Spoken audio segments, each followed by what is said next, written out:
વૈશ્વિક યુદ્ધની વર્તમાન પરિસ્થિતિ વચ્ચે કચ્છ સરહદે marine commando alert. Marine task ફોર્સના એડીજીપી શ્રી અમિત વિશ્વકર્મા સાહેબ તેમજ ડીઆઈજીપી શ્રી એએમ મુનિયા સાહેબ અને એસપી શ્રી એસજે પરમાર સાહેબનાઓના માર્ગદર્શન હેઠળ સમગ્ર ગુજરાત રાજ્યના દરિયા કિનારાના વિસ્તારમાં તકેદારીના ભાગરૂપે સમગ્ર ગુજરાત રાજ્યના દરિયાકાંઠે ખાસ ડ્રાઇવનું આયોજન કરવા સૂચના આપેલ.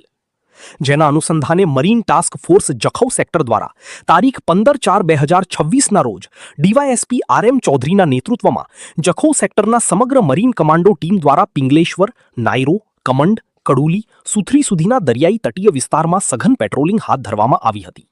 જેમાં વિવિધ વિસ્તારોમાં સઘન ચેકિંગ હાથ ધરવામાં આવી હતી અને માછીમારોને શંકાસ્પદ વ્યક્તિઓ તેમજ શંકાસ્પદ બોટો અને ડ્રગ્સ જેવા કેફી પદાર્થોની હેરાફેરી જેવા ગંભીર વિષયો ઉપર ચર્ચા કરી જરૂરી મદદ કરવા સૂચનાઓ આપવામાં આવી હતી.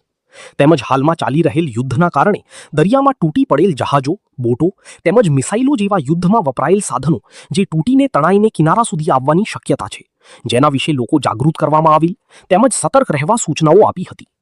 સ્ટોરી રમેશભાઈ ભાનુશાલી, નલિયા, અબડાસર, કચ્છ.